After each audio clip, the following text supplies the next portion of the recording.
거룩한 날 주님 앞에 나온 사랑하는 성도들 그 심령 속에 그 어느 때보다도 평안과 기쁨과 감사가 넘친 줄로 믿습니다.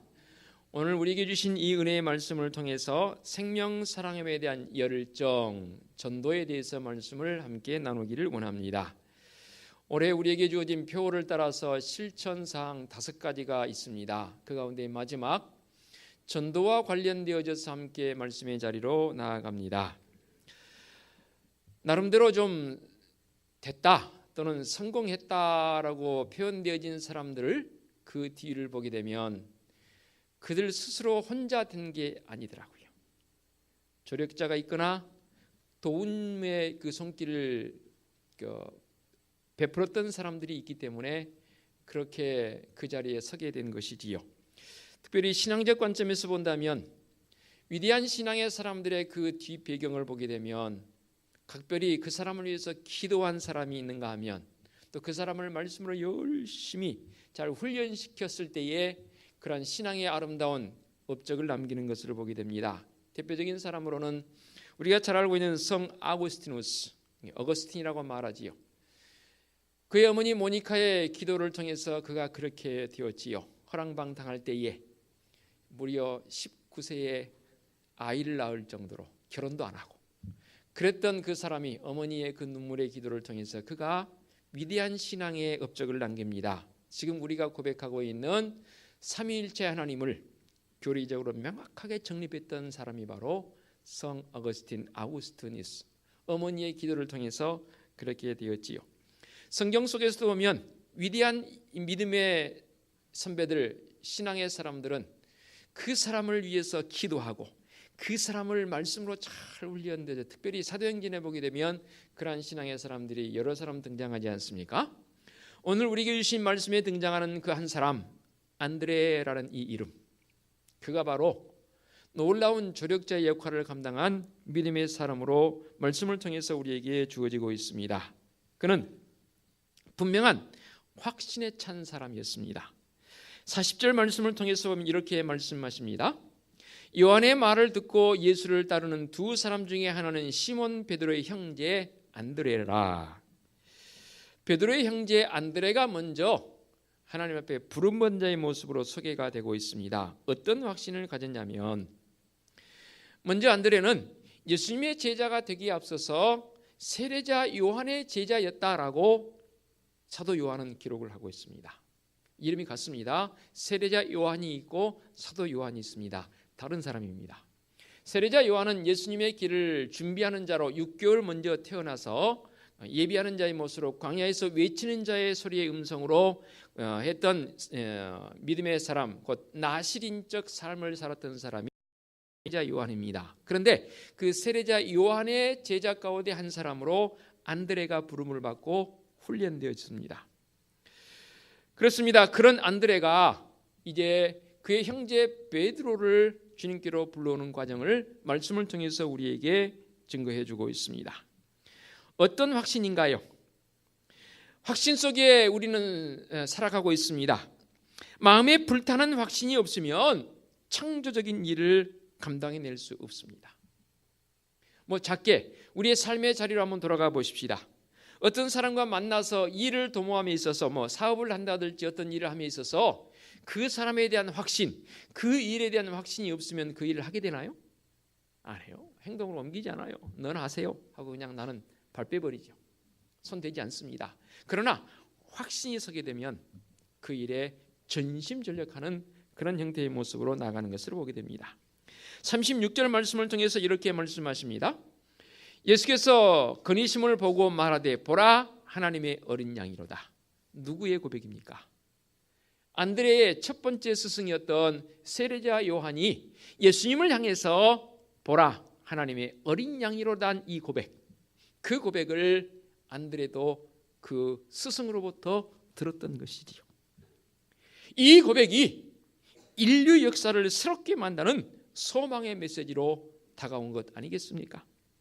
세례자 요한이 주님의 길을 예비하는 자로 와서 보라 하나님의 어린 양이로다 라고 고백했던 이 고백을 바로 안드레도 들었던 것이지요.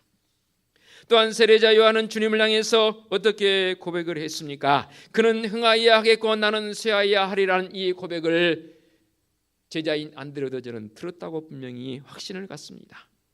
그렇습니다. 예수 그리스도 그분이 진리잖아요. 그 진리가 내 이 가슴에 담겨져 있습니다. 여러분, 진리가 내 가슴에 담겨져 있으면 그 진리에 담겨짐을 통해서 내 가슴은 요동치게 되어 있습니다. 예수 그리스도란 그분이 내 이 가슴에 담겨 있음이 확신되어져서 주님의 사람이 되어질 때에 하나님께서는 그 확신을 보시고 그를 이끌어서 그 사람을 통해서 하나님의 큰 역사를 이루어 가신 줄로 믿습니다. 이것이 첫 번째입니다. 분명한 확신입니다. 요한의 확신이 안드레의 가슴 속에 영향력을 끼쳤습니다.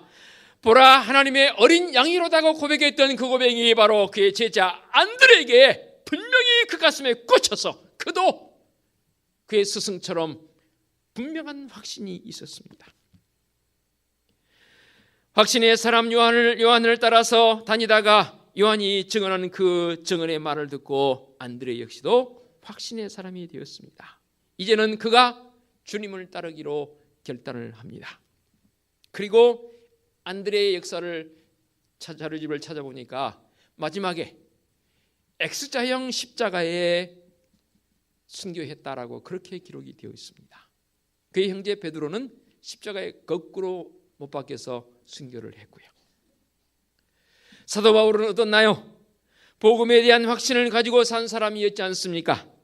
로마서 1장 16절 우리가 너무나 잘 알고 있는 말씀입니다. 내가 복음을 부끄러워하지 아니하노니 이 복음은 믿는 자에게 구원을 주시는 하나님의 능력이 됨이라라고 그렇게 고백했지 않습니까?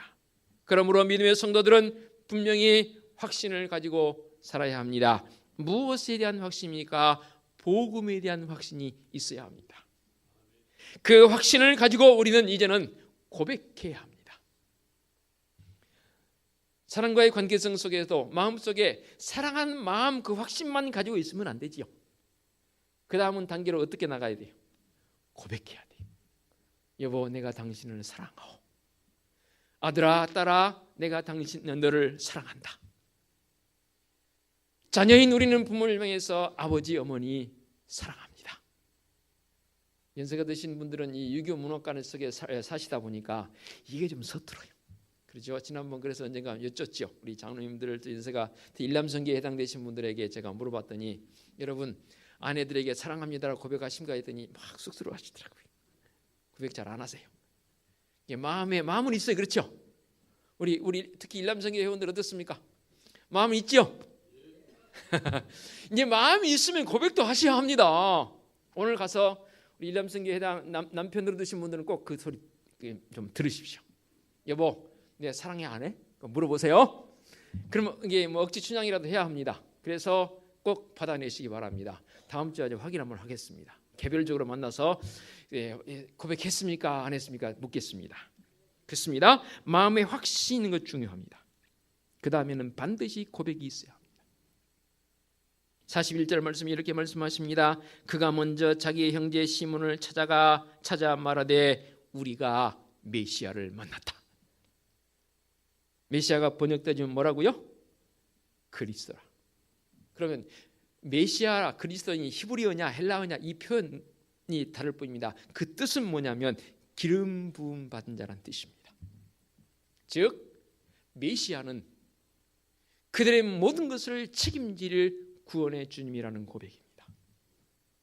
이 말을 좀 다르게 바꿔하면 주님, 내가 주님을 믿습니다. 내가 주님을 사랑합니다 라는 그 고백이 바로 저는 메시아, 그리스도란 그 단어, 그 이름의 뜻에 담겨 있다고 보여집니다. 그렇습니다. 그런 고백이 분명히 우리에게 있어야 합니다. 간단하지만 너무나 분명한 메시지입니다. 하나님의 나라는 말에 있는 것이 아니라 뭐에 있다고요? 능력에 있는 것이라 했습니다. 말을 많이 한다고 해서 그 마음이 감동된 것은 아니더라고요.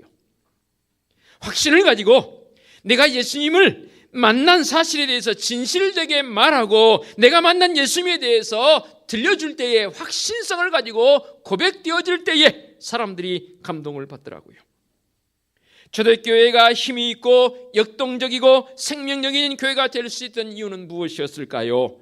건물이 있었나요? 초대교회가 건물 없었어요. 어떤 분들은 그러더라고요. 우리 교회는 건물이 정말로 화려해 이뻐. 우리 은혜수 교회는 건물이 이쁘지 않아 죄송합니다. 이쁘게 지으려고 했는데 이 정도 지는 것도 감사합니다만은 더 뭐 어떤 다른 교회도 아니고 우리 교회는 뭐 이뻐 이렇게 말씀하시는데 건물이 화려해서 되는 게 아니더라고요. 정말로 주님 앞에 예배자로 서 있는 성도들의 그 입술에 아름다운 고백이 있어야 합니다. 그게 어떤 고백입니까? 바른 신앙 고백입니다. 복음 전도자들은 분명한 신앙 고백이 선행되어져야 합니다. 구원의 확신이 있는 사람이라야 복음을 전할 수 있잖아요. 내가 확실치 않은데 어떻게 가서 확실하다고 증거합니까? 예수님을 만나 영생을 얻고 하나님의 자녀로서의 자존감이 회복되어진 사람, 그런 엄청난 비밀을 내 이 가슴속에 그냥 간직할 수가 없어서 그 비밀을 고백하는 사람, 그가 바로 안드레가 고백했던 것처럼 내가 메시아를 만났다. 내가 주님의 그 놀라운 은총을 내가 경험했다. 주님의 사랑을 내가 힘입었다라고 밖에 나가서 자신 있게 고백할 수 있는 사람, 그가 바로 분명한 증거자이지 않겠습니까? 고백자이지 않겠습니까? 이런 사람을 하나님께서도 기뻐하십니다. 생각해 보십시오. 우리 하나님께서 얼마나 기뻐하실 일입니까? 내가 밖에 나가서 고백하는데 내가 하나님 사랑한다고, 내가 주님 사랑한다고 고백하니 그 고백하는 순간순간마다 우리 하나님께서 얼마나 기뻐하실까? 그렇습니다. 자기 스승의 첫 번째 스승의 확실한 그 확신 속에서 보라 하나님의 어린 양이로다라는 그 고백을 가지고 확신을 가지고, 그리고 주님 앞에 나와 이 안드레가 내가 메시아를 만났다라고 자기 형제 베드로에게 고백합니다.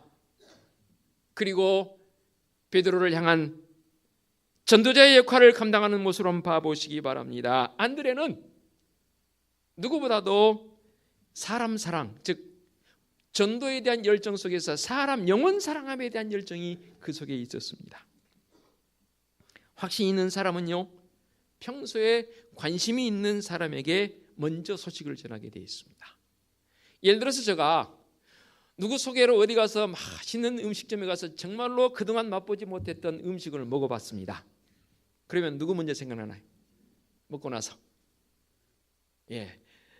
나와 가까이 있는 사람 내지는 또는 내가 사랑하는 사람, 뭐 친구 내지는 또 배우자 내지는 자녀들 내지는 부모님, 그리고는 그 사랑하는 사람에게 문자를 보내거나 전화를 걸어서, 또 부모님이라면 또는 아내라면 남편이라면 먼저 소식을 전하지요. 그리고는 그렇게 말할 겁니다.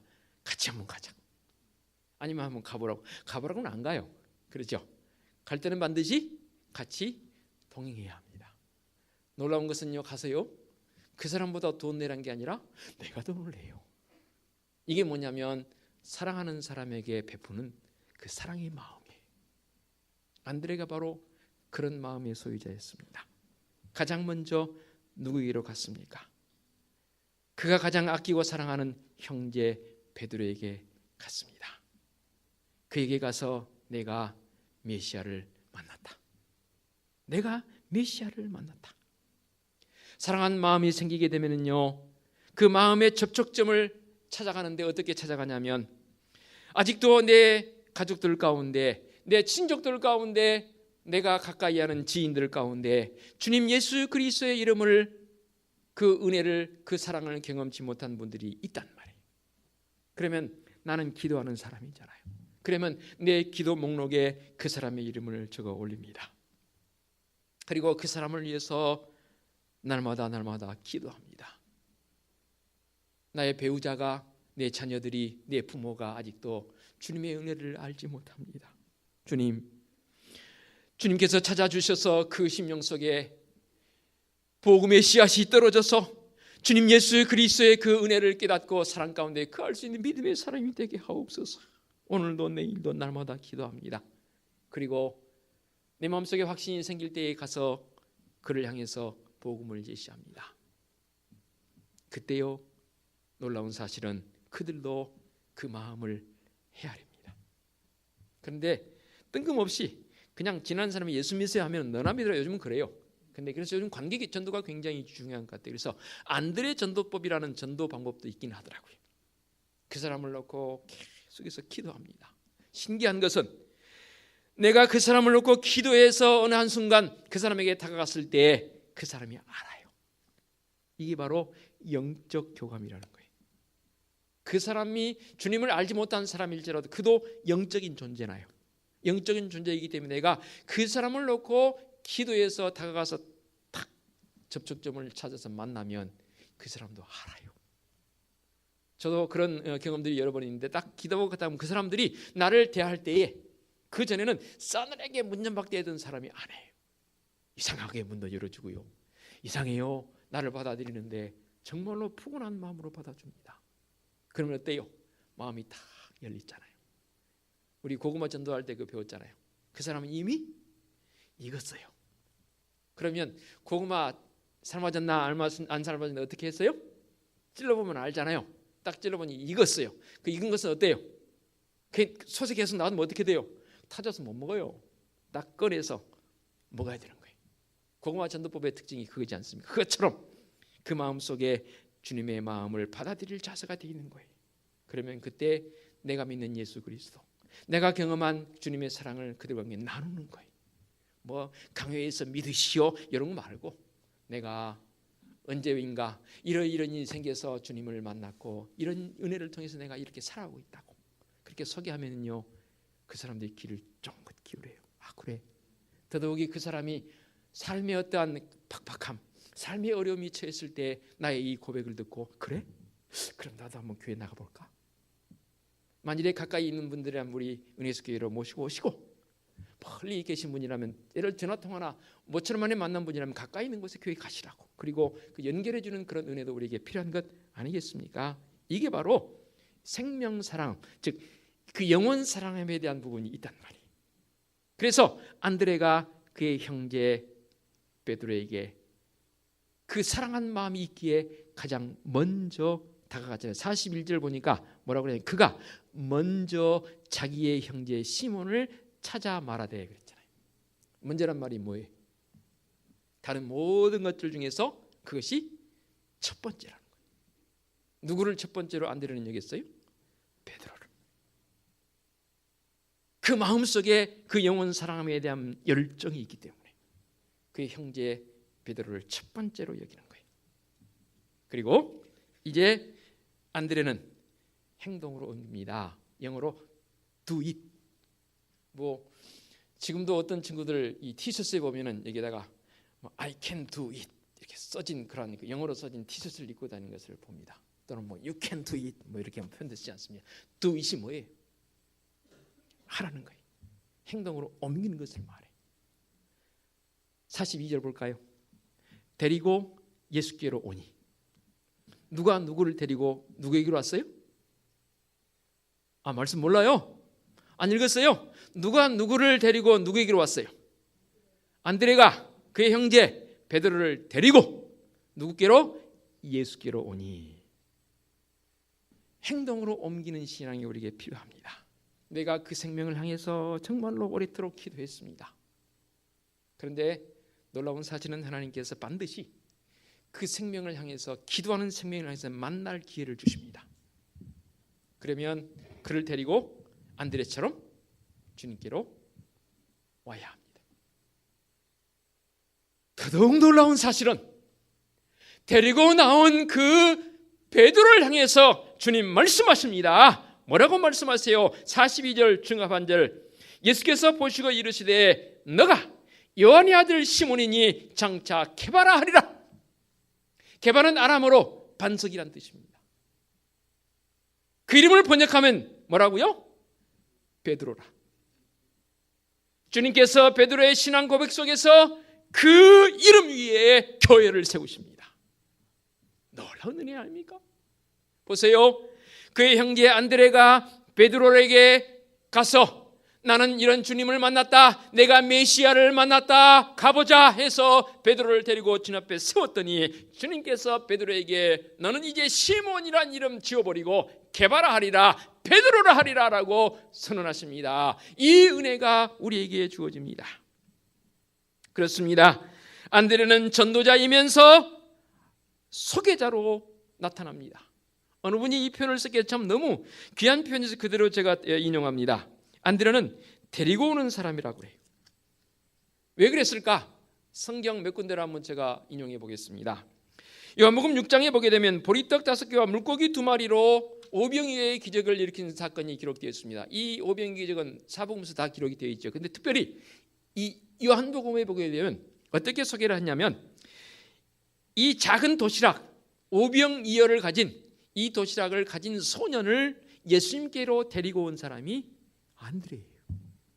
찾아보세요. 가서 말씀해서 틀린 말이 아닙니다. 또 요한복음 12장에 보면 몇 명의 헬라인들이 예수님을 만나려고 찾아왔을 때에 그들을 예수님께로 안내한 인도자가 바로 안드레예요. 신기해요. 여러분 특별히 해외 여행을 가게 되면 안내자가 있지요. 그것을 뭐라고 그래요? 여행 안 가봤어요? 예, 가이드라고 그래요. 저도 성지순례를 이제 2번 다녀와 봤는데 제가 뭐 2번밖에 안 가봤지만 그 성지순례 가면서 그 안내자 가이드가 얼마나 좋았는지 참 저는 굉장히 감사한 그런 표현들이 많았습니다. 제가 2번 다 진행 총무를 맡고 있어서 이제 일을 진행해 나갔는데 특별히 이스라엘 쪽에 갔을 때에 가이드를 너무 잘해 주신 분이 계셨어요. 현지에서 신학 공부를 하고 계신 분이셨는데 제가 그랬어요. 가이드에게 이제 가이드 마무리하고 이렇게 돌아갈 때는 헤어질 때는 가이드에게 나름대로 팁을 제공하거든요. 사실은 여행비 안에 팁이 다 들어있지만 또 우리가 모아서 이렇게 따로 팁을 제공을 제가 그랬어요. 좀 더 드리면 안 되겠냐고. 그분이 그랬더니 그때 그 진행하는 여러분들이 그러더라고요. 예, 목사님 그렇게 했으면 좋겠어요. 왜냐하면 너무 가이드를 잘해주니까 고맙잖아요. 그겁니다. 안드레는 그가 전도자이기도 하지만 소개자이면서 안내자였습니다. 그것도 탁월한. 전도자는 바로 그런 겁니다. 예수 그리스도를 내 마음속에 받아들이고 나만 간직하는 것이 아니라 그 예수님을 내가 다른 사람들에게 잘 안내하고 소개하고 전도자적 삶을 사는 것이지요. 그래서 주님께서 우리에게 분부하십니다. 그레이트 커미션에서 큰 명령이 있지 않습니까? 뭡니까? 그러므로 너희는 가서 모든 민족으로 제자를 삼아 아버지와 아들과 성령의 이름으로 어떻게 하라고요?